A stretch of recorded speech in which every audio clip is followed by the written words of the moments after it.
Atos dos Apóstolos, capítulo 30. Chamado à mais elevada norma.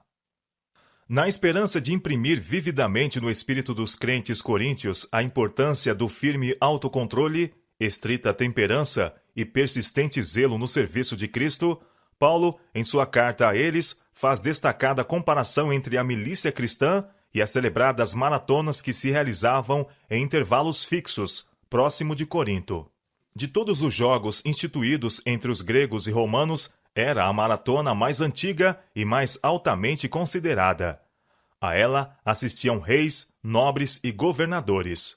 Jovens fortes e sadios nela tomavam parte, e não se excluíam de qualquer esforço ou disciplina necessária para alcançar o prêmio.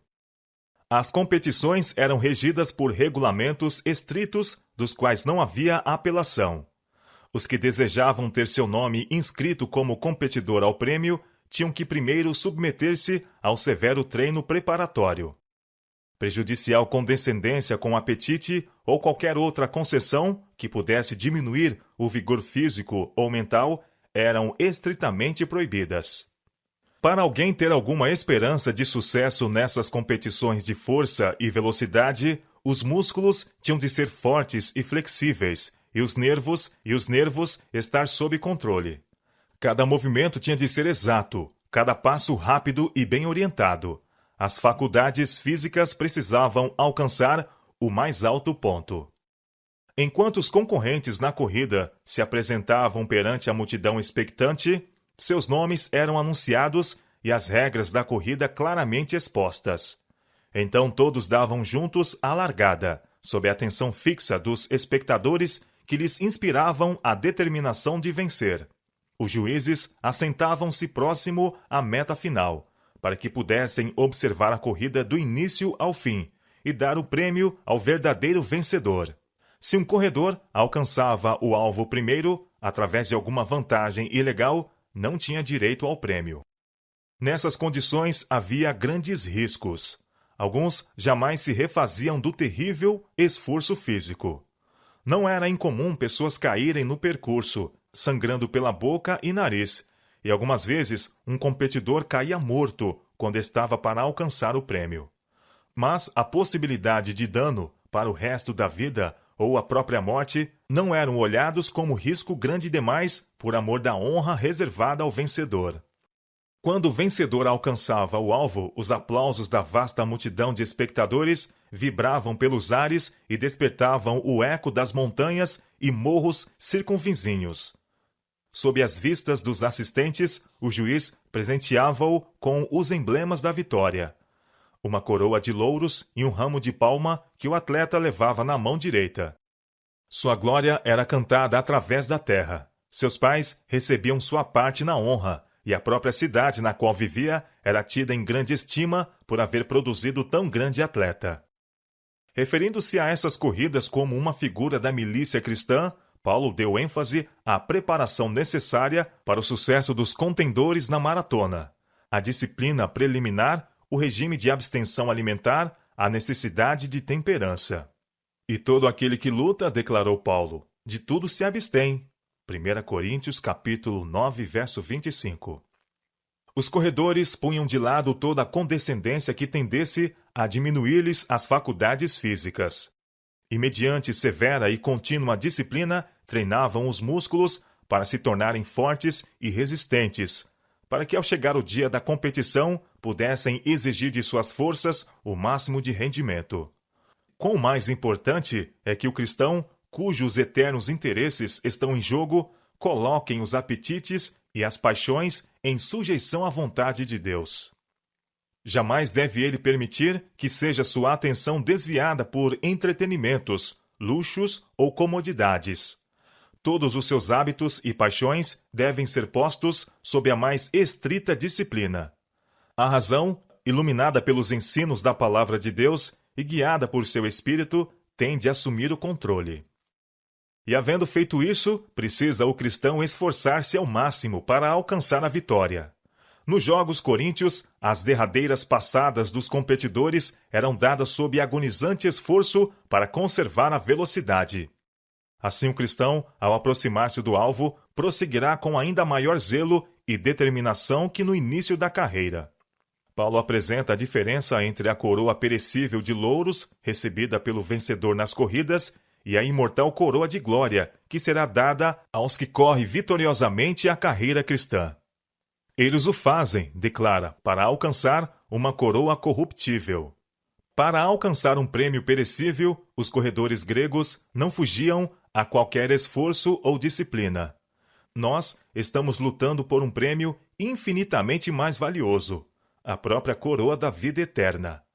Quão mais cuidadosa deveria ser nossa luta, e quão maior nossa disposição para o sacrifício e renúncia. Na Epístola aos Hebreus é destacada a inteireza de propósito que deve caracterizar a carreira do cristão para a vida eterna. Deixemos todo o embaraço e o pecado que de tão perto nos rodeia, e corramos com paciência a carreira que nos está proposta, olhando para Jesus, autor e consumador da fé. Hebreus capítulo 12, verso 1 e 2. Inveja, malícia, ruins suspeitas, maledicências, cobiça, são embaraços que o cristão deve pôr de lado, se quiser correr com êxito a carreira para a imortalidade. Cada hábito ou prática que conduz ao pecado e leva à desonra a Cristo precisa ser posto de lado, seja qual for o sacrifício. A bênção do céu não pode acompanhar qualquer homem em violação dos eternos princípios de justiça. Um pecado acariciado é bastante para promover a degradação do caráter e desviar outros. Se a tua mão te escandalizar, disse o Salvador, corta. Melhor é para ti entrares na vida aleijado, do que tendo duas mãos ires para o inferno, para o fogo que nunca se apaga. E se o teu pé te escandalizar, corta-o. Melhor é para ti entrares coxo na vida, do que tendo dois pés seres lançado no inferno. Marcos capítulo 9, versos 43 e 45. Se para salvar o corpo da morte, o pé ou a mão devem ser cortados, ou mesmo o olho arrancado, quão mais interessado deveria estar o cristão em afastar o pecado que resulta na morte eterna. Os competidores nos antigos jogos, depois de se haverem submetido à renúncia e rígida disciplina, não estavam ainda assim seguros da vitória. Não sabeis vós, pergunta Paulo, que os que correm no estádio, todos na verdade correm, mas um só leva o prêmio? 1 Coríntios capítulo 9, verso 24. Não importa com quanto entusiasmo e ardor tivessem corrido os competidores, o prêmio seria apenas de um. A mão de um apenas agarraria o cobiçado galardão. Alguns podiam dedicar supremo esforço para obter o prêmio, mas, ao estenderem a mão para apanhá-lo, outro, um instante antes dele, poderia arrebatar-lhe o cobiçado tesouro.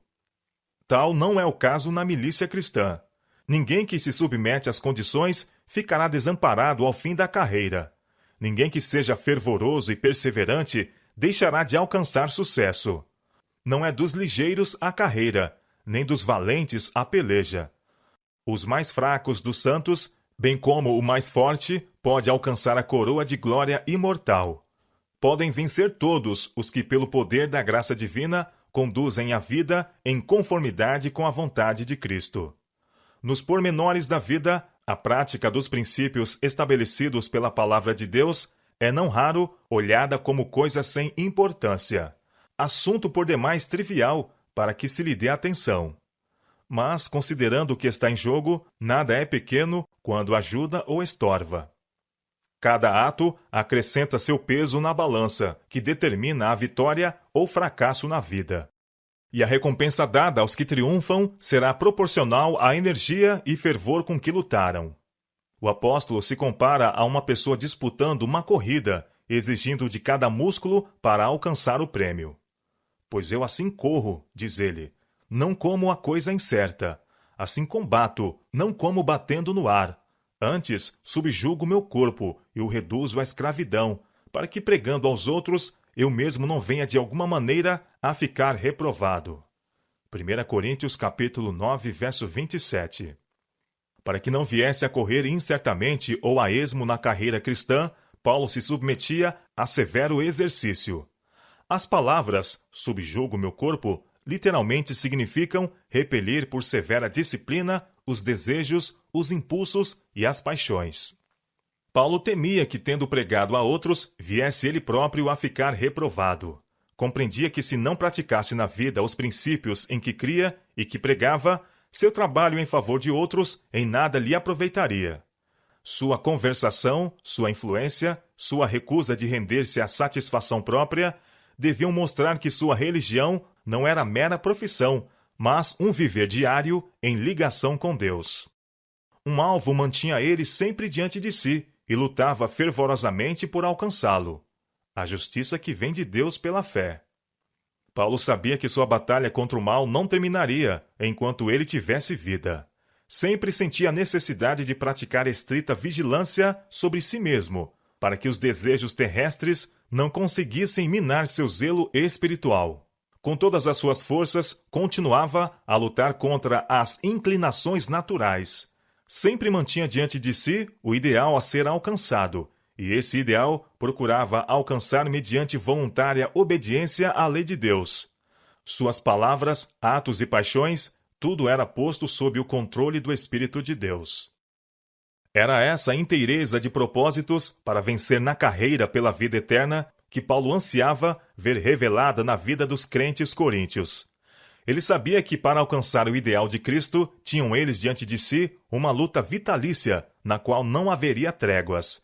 Insistia com eles para que porfiassem lealmente, buscando dia a dia a piedade e a excelência moral.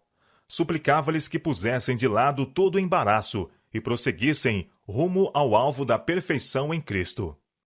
Paulo apontava aos coríntios as experiências do antigo Israel, as bênçãos que lhes recompensaram a obediência e os juízos que seguiram suas transgressões. Recordava-lhes a miraculosa maneira por que os hebreus foram tirados do Egito, sob a proteção da nuvem de dia e da coluna de fogo de noite. Assim foram conduzidos a salvo através do Mar Vermelho, enquanto os egípcios, procurando atravessá-lo da mesma maneira, foram todos submergidos. Por esses atos, Deus havia reconhecido Israel como sua igreja. E todos comeram do mesmo manjar espiritual, e beberam todos de uma mesma bebida espiritual, porque bebiam da pedra espiritual que os seguia, e a pedra era Cristo. 1 Coríntios capítulo 10, verso 3. Em todas as suas peregrinações, os hebreus tiveram Cristo como seu guia. A rocha ferida tipificava Cristo, que devia ser ferido pelas transgressões dos homens, para que a fonte de salvação pudesse jorrar para todos. Não obstante o favor mostrado por Deus aos hebreus, todavia, por causa do seu desejo pelas comodidades deixadas no Egito, e por causa de seu pecado e rebelião, os juízos de Deus caíram sobre eles. O apóstolo ordenou aos crentes coríntios a atenderem às lições contidas na experiência de Israel. Estas coisas foram-nos feitas em figuras, para que não cobicemos as coisas más, como eles cobiçaram. 1 Coríntios capítulo 10, verso 6. Ele mostrou como o amor ao conforto e aos prazeres tinha preparado o caminho para os pecados que atraíram a notável vingança de Deus. Foi quando os filhos de Israel se assentaram a comer e a beber e se levantaram para folgar que se afastaram do temor de Deus, o qual haviam experimentado quando presenciaram a entrega da lei, e, fazendo um bezerro de ouro para representar a Deus, o adoraram. E foi depois de haverem fruído um banquete licencioso relacionado com a adoração de Baal-Peor que muitos dos filhos de Israel caíram por causa da licenciosidade. A ira de Deus se levantou, e a seu mando 23.000 foram feridos pela praga num dia. O apóstolo advertiu os coríntios: aquele, pois, que cuida estar em pé, olhe, não caia. 1 Coríntios capítulo 10, verso 12. Se eles se tornassem presunçosos e cheios de confiança própria, negligenciando vigiar e orar, cairiam em grave pecado, atraindo sobre si a ira de Deus. Entretanto, Paulo não queria que se entregassem ao desespero ou desalento. Ele lhes deu a segurança: fiel é Deus, que não vos deixará tentar acima do que podeis. Antes, com a tentação, dará também o escape, para que a possais suportar. 1 Coríntios capítulo 10, verso 13. Paulo instava com seus irmãos para que perguntassem a si mesmos que influência suas palavras e atos estavam exercendo sobre outros, e para que não fizessem coisa alguma, embora inocente em si mesma, que pudesse parecer apoio à idolatria, ou ofender os escrúpulos dos que fossem fracos na fé. Quer comais, quer bebais, ou façais outra qualquer coisa, fazei tudo para a glória de Deus. Portai-vos de modo que não deis escândalo nem aos judeus, nem aos gregos, nem à igreja de Deus. As palavras de advertência do apóstolo à igreja de Corinto são aplicáveis a todos os tempos, e especialmente adaptadas a nossos dias. Por idolatria, entendia ele não apenas a adoração de ídolos, mas o egocentrismo, o amor às comodidades e a condescendência com apetite e paixão. Uma mera profissão de fé em Cristo, um presumido conhecimento da verdade, não tornam um homem cristão. Uma religião que busca apenas o deleite dos olhos, dos ouvidos, do paladar, ou que aceita a condescendência própria, não é a religião de Cristo. Pela comparação da igreja com o corpo humano, o apóstolo ilustrou habilmente a íntima e harmoniosa relação que deve existir entre todos os membros da igreja de Cristo. Pois todos nós fomos batizados em um espírito formando um corpo, escreveu ele. Quer judeus, quer gregos, quer servos, quer livres, e todos temos bebido de um espírito, porque também o corpo não é só um membro, mas muitos. Se o pé disser, porque não sou mão, não sou do corpo, não será por isso do corpo? E se a orelha disser, porque não sou olho, não sou do corpo, não será por isso do corpo? Se todo o corpo fosse olho, onde estaria o ouvido? Se todo fosse ouvido, onde estaria o olfato? Mas agora Deus colocou os membros no corpo, cada um deles como quis. E se todos fossem um só membro, onde estaria o corpo? Agora, pois, há muitos membros, mas um corpo. E o olho não pode dizer à mão, não tenho necessidade de ti, nem ainda a cabeça aos pés, não tenho necessidade de vós. Deus assim formou o corpo, dando muito mais honra ao que tinha falta dela, para que não haja divisão no corpo, mas antes tenham os membros igual cuidado um dos outros, de maneira que, se um membro padece, todos os membros padecem com ele, e se um membro é honrado, todos os membros se regozijam com ele. Ora, vós sois o corpo de Cristo, e seus membros em particular. 1 Coríntios capítulo 12, versos 13 a 27. E então, com uma palavra que desde aquele dia até o presente tem sido uma fonte de inspiração e encorajamento a homens e mulheres, Paulo expôs a importância deste amor que deveria ser acariciado pelos seguidores de Cristo. Ainda que eu fale a língua dos homens e dos anjos, se não tiver amor, serei como o bronze que soa ou como o símbolo que retine. Ainda que eu tenha o dom de profetizar e conheça todos os mistérios e toda a ciência, ainda que eu tenha tamanha fé, a ponto de transportar montes, se não tiver amor, nada serei. E ainda que eu distribua todos os meus bens entre os pobres, e ainda que entregue o meu corpo para ser queimado, se não tiver amor, nada disso me aproveitará. 1 Coríntios capítulo 13, versos 1 a 3. Não importa o quanto possa prometer, aquele cujo coração não está cheio do amor a Deus e aos semelhantes, não é verdadeiro discípulo de Cristo. Embora possua grande fé e tenha poder até para operar milagres, sem amor sua fé será de nenhum valor. Poderá ostentar grande liberalidade, mas, se por qualquer outro motivo que não genuíno amor, entregar todos os seus bens para o sustento dos pobres, o ato não o recomendará ao favor de Deus. Em seu zelo, poderá mesmo sofrer a morte de mártir. Mas não sendo impulsionado por amor, será considerado por Deus como iludido entusiasta ou ambicioso hipócrita. O amor é paciente, é benigno, o amor não arde em ciúmes, não se ufana, não se ensoberbece. 1 Coríntios capítulo 13, verso 4. A mais pura alegria jorra da mais profunda humilhação. O caráter mais forte e mais nobre é construído sobre o fundamento da paciência, do amor e da submissão à vontade de Deus. O amor não se conduz inconvenientemente, não procura os seus interesses, não se exaspera, não se ressente do mal. 1 Coríntios capítulo 13, verso 5. Amor igual ao de Cristo atribui a mais favorável das intenções aos motivos e atos dos outros. Não expõe desnecessariamente suas faltas, não ouve com avidez relatórios desfavoráveis, mas antes procura trazer à mente as boas qualidades de outros. O amor não se alegra com a injustiça, mas regozija-se com a verdade. Tudo sofre, tudo crê, tudo espera, tudo suporta. Esse amor jamais acaba. 1 Coríntios capítulo 13, versos 6 a 8. Jamais perde seu valor, é um atributo celestial. Como precioso tesouro, será levado por seu possuidor através das portas da cidade de Deus. Agora, pois, permanecem a fé, a esperança e o amor. Estes três, porém, o maior destes é o amor. 1 Coríntios capítulo 13, verso 13.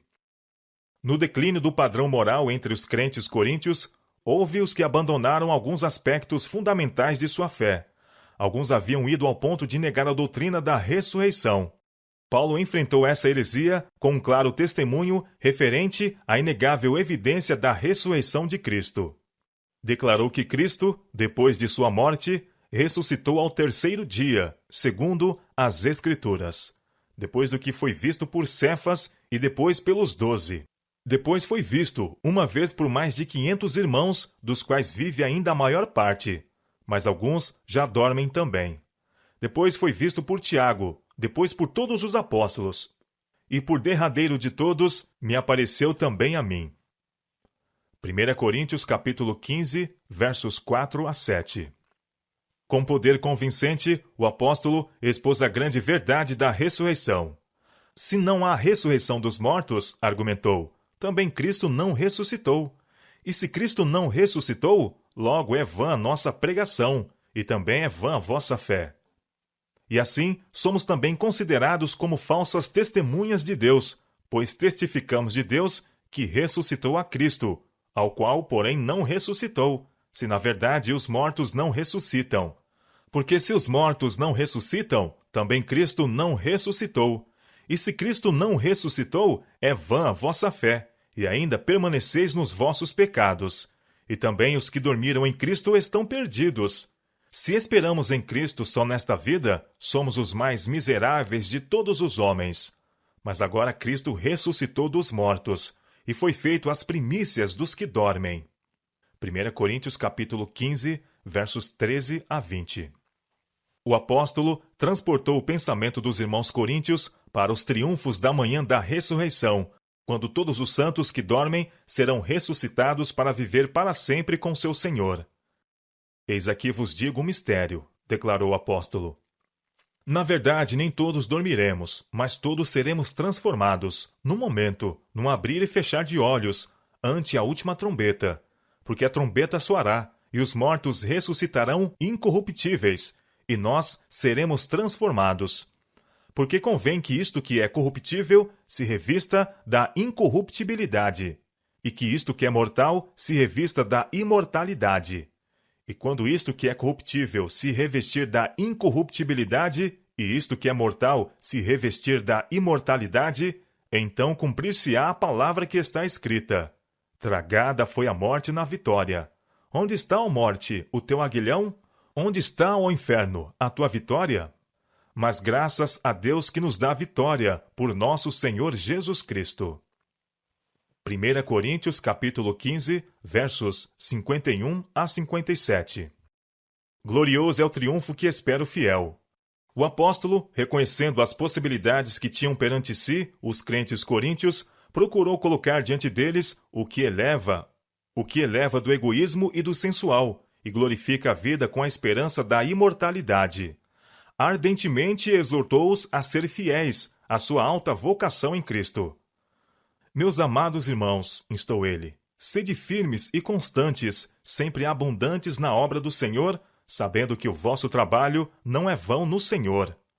1 Coríntios capítulo 15, verso 58.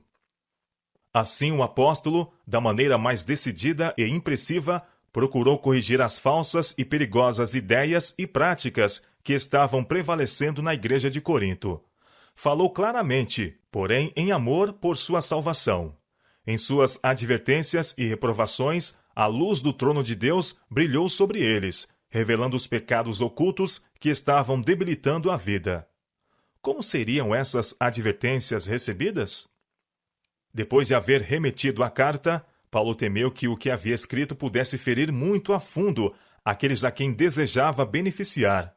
Temia profundamente uma separação maior e algumas vezes ansiava trazer de volta suas palavras. Os que, como o apóstolo, já sentiram a responsabilidade por amadas igrejas ou instituições, podem melhor apreciar-lhe a depressão de espírito e o sentimento de culpa. Os servos de Deus que levam o fardo de sua obra atualmente sabem alguma coisa da mesma experiência de trabalho, conflito e ansioso cuidado que recaía sobre o grande apóstolo. Opresso pelas divisões na igreja, encontrando a ingratidão e traição da parte de alguns de quem esperava simpatia e conforto, sentindo o perigo que ameaçava as igrejas que abrigavam a iniquidade, compelido a dar em reprovação do pecado um testemunho íntimo e penetrante, estava ao mesmo tempo oprimido pelo temor de ter agido com demasiada severidade. Com angustiante ansiedade, esperou receber alguma notícia de como fora recebida sua mensagem.